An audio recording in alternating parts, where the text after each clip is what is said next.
Hello and welcome back to another Bad Movies review, hosted by your two favourite marvellous film reviewers from Down Under.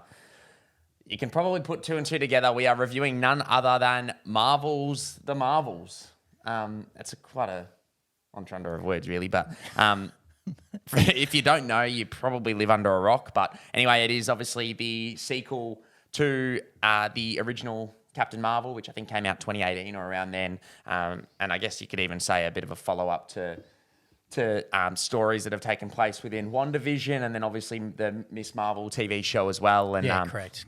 It is directed by Nia DaCosta as well, who kind of a bit of a change of direction for her. She's written and directed like Candyman, which is a bit of a horror film, so complete different direction. But yeah, obviously what the last Marvel film we had was Guardians 3, which is obviously I think the last. Oh, yeah, no, that was the last one because Ant-Man Quantumania was before that, I think. Yeah, but shouldn't have been. We are back with the Marvels. I keep thinking Captain Marvel too, but what were your thoughts? I know we ranked. I think Captain Marvel was like our bottom four, which I think was a D. Like it's a fine movie. It was average. Yeah, there's not actually that many terrible movies in the Marvel universe. No, there's two. It's Ant-Man Quantumania and Thor: Love and Thunder. Yeah. But anyway. Yeah. What did you think? I'll let you go first. I actually had another thought, and I just want to say it out loud, just so don't say it out loud. Recording for me later. But I'd love to do a video with you of just rating your introductions, the way favorite Marvels, favorite whatever it is. Anyway, you do, and that's why I want to rate them. I think it'd be great. But my thoughts on this film, this actually, you probably weren't really inherently looking forward to it. Not at all. Yeah, not at all. It wouldn't have been in my top movies to watch. I think I might have this told week. Yeah, at all. I think I might have told some people that I thought it was going to be horse shit, but I might enjoy it. But you know, it actually beat a lot of my expectations. This film, it was actually like a pretty good time, and I think a lot of that for me was the character in itself. Kamala Khan, Kamala Khan, yeah. Kamala Khan, yeah. Sorry, by Iman Vellani, yes. Yep. Quite refreshing for the universe. You know, obviously a very relatable character because of the age, but you know, just really enjoyable to watch on screen. Plays her role fantastically, and that and the superhero that she is fantastically too. I think both what she is doing for Marvel is kind of what I think Blue Beetle will eventually do for DC. I think it's a nice, fresh, young look on it without making it like some kind of weird, politically young introduction that's kind of like meta. I think they're actually just quite refreshing for the universes, and I feel like that makes the movie a lot more captivating and a lot more enjoyable, and you get a lot more relatable laughs and humor out of it too, and I think they were great. And if this is a sequel for Brie Larson, it was definitely a lot better than her first film, and there was some good character development in it. Despite, you know, maybe how the story went or of anyone's opinions on any of that, I felt like there was some good character arc that was explored, maybe some cuts in it, but, you know, there was some growth in there that was quite enjoyable. I thought it was a pretty well choreographed film, actually. I don't think we ever touch on choreography in a film too much, but I thought it was... I think we have previously, just in like John Wick and stuff like that, where it's quite prevalent, yeah. Yeah, I actually really enjoyed the way they structured these fight scenes and obviously the switching of characters. Yeah, well, that's the thing. You've got obviously choreography coming into play, but you've also got the directing from Nia DaCosta, which I think really, I mean, I'll touch on mine, but yeah, you're right. Like I'll touch on mine later, but the changing of, obviously with, if you've seen the trailer, the switching positions was actually quite a unique, I guess. I thought it was going to be really gimmicky. I thought it was going to be like, we're just going to do it for like funny ha-ha moments. And of course, you know, it has those moments, but they did actually like intertwine that quite well with the story and the events that were happening. So props to that. As I said, this film did beat my expectations. In no way, shape or form is it absolutely the best film I've ever seen, but... if it was, I'd be worried, but I'd be closing the YouTube channel down. Look, that's fair. I'm sure no one else would watch any of our reviews too. But look, yeah, quite an enjoyable film. I felt like everyone acted pretty well. I didn't mind the villain, but I don't think she got enough screen time.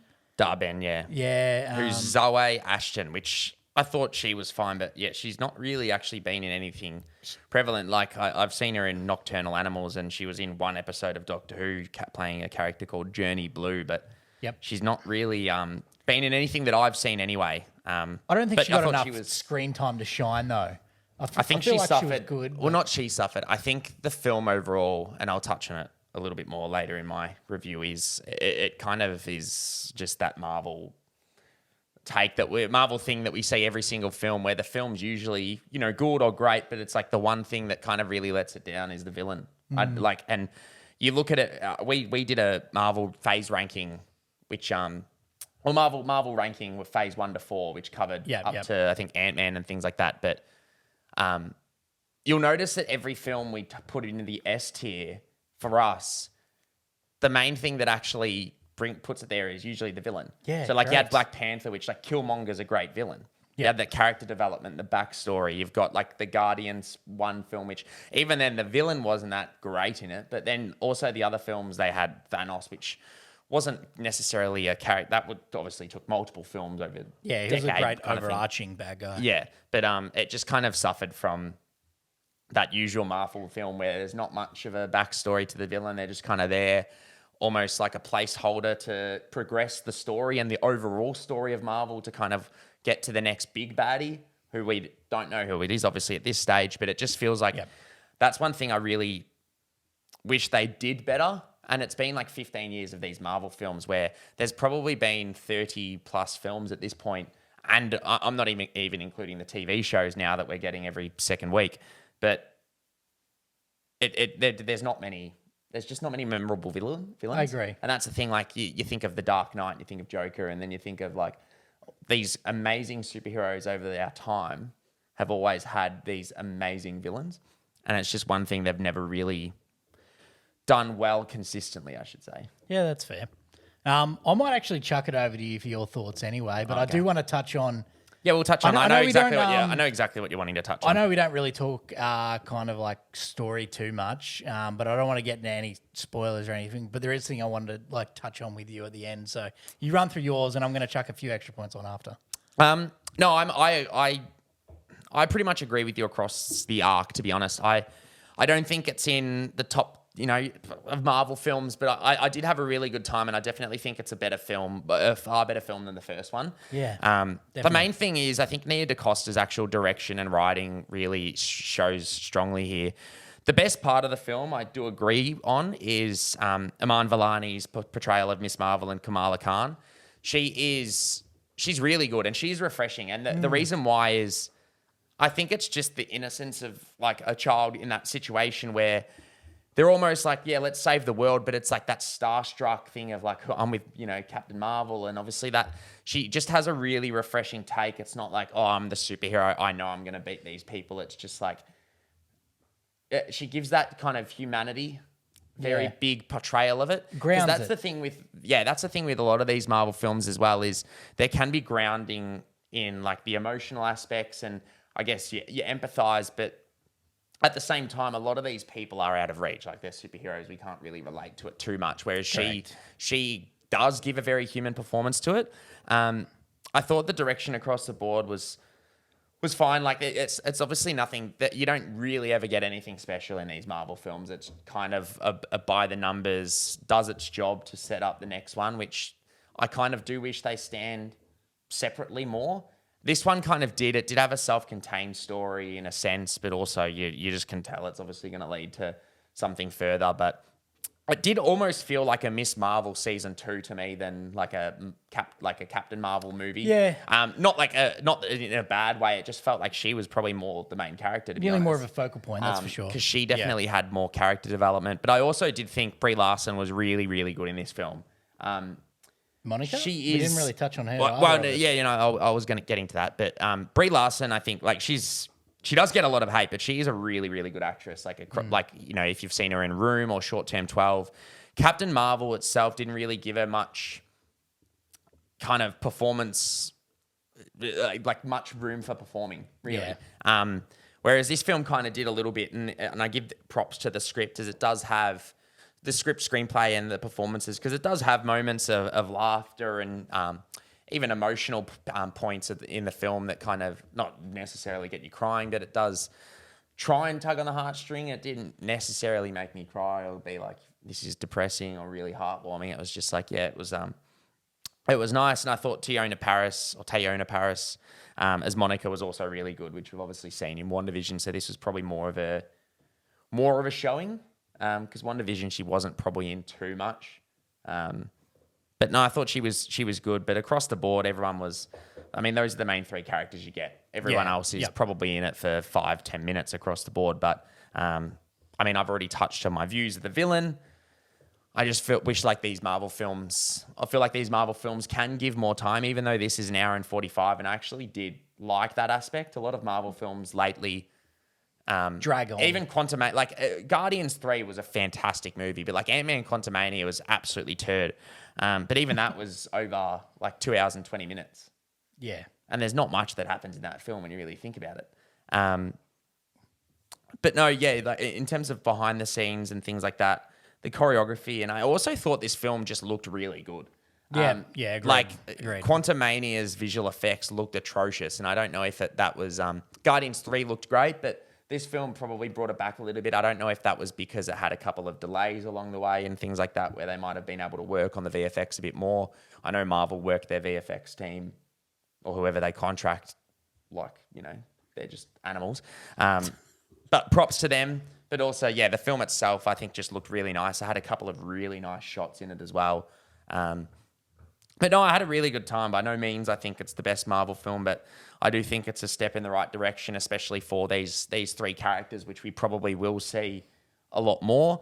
And I really did kind of like the ending and where it was leading in that, which I won't obviously touch on just for spoilers reasons. But no, I had a good time. I think it's definitely one of their better showings in recent times, because obviously they did lose a little bit of, I guess, momentum, especially after Endgame and even the TV shows. Like, I must admit, I really enjoyed some of them, but I actually haven't even watched Secret Invasion. And I know Loki season 2's season finales this week, but I haven't even watched that. Neither.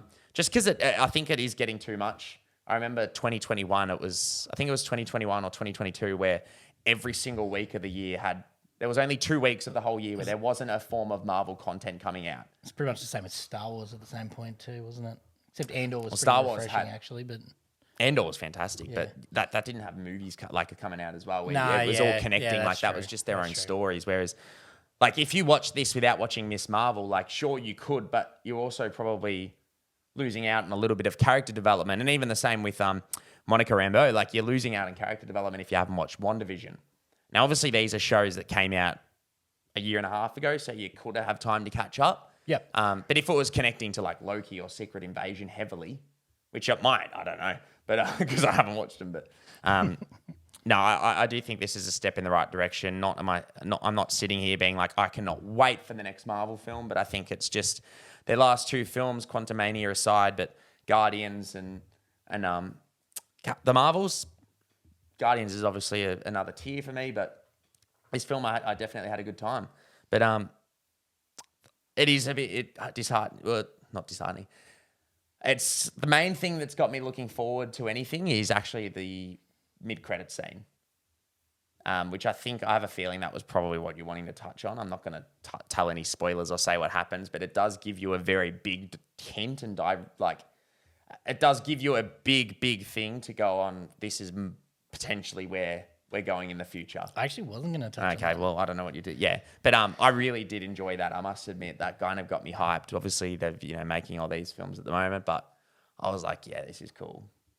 Yeah, cool. How are we going for time? I'll see if I can finish in the one take or not. A couple, you'll be fine. All right. You'll be fine. No, I don't know how long it'll take. Minor possible spoiler warning. I'm just going to... Yeah, we've given our review. If you don't want any spoilers, it might, I don't know what you're talking about, but with Ben's great animation, won't spoiler put warning. anything There's up going to be nothing there right now. we're giving you an audible fucking hint. Correct. If you don't pick up on it, I'm worried. And we're consistently warning you. But you talked about the ending and you liked it. But you know what? I thought it sucked. I actually thought this film was great, but that, like, the conclusion to this film, post-credit scenes, great, mid-credit scene, great. But the actual conclusion to the story and conclusion to. I was guess- more meaning, when I say I liked the ending, I was more meaning that one specific scene right at the end. I wasn't meaning the conclusion. I felt like the conclusion overall was rushed a little bit. Like the fight happened and it wasn't even really a fight and then it ended. But I was talking about a specific scene with a character we know where that's what I was specifically talking about. They both live in, obviously, New York. One's Queens, one's New York. And I love that actress. Yep. That's what I really enjoyed. Like, I like that aspect because that's very heavily leaning into one thing that I know about, which I would be, excited to see what their take would be on it. What about your conclusion to the general film? Because for me, I thought the general film, I thought like it was over like a sneeze and a fart. Like that's what I mean. It was just, I don't think it was awful. I just thought it was rushed, and that might have been, even it could have taken an extra. It was only an hour 45. It could have taken an extra 10 minutes and just slowly, because the fight happened. It didn't allow you to emotionally digest what actually happened because it should be emotional, but it was like, oh, we're moving, blah, blah, blah. It just felt rushed to me. Yep. They also, could've- worst conclusion to a bad guy ever. But anyway. Yeah. Yeah. I mean, that's what I mean. Like, it's just, they're just, I think that's what I was kind of saying earlier. I feel like all these villains are just placeholders. Yeah. Until fucking Galactus shows up, or Silver Surfer or something that's going to, or Doctor Doom that's going to, you know what I mean? Like, Yeah, I gotcha. but I don't think it was awful. I just think like they just kind of ended it. It was just a bit odd. But Anyway, that's all my thoughts. That's Yeah. all I want to touch on. no, that's fair enough.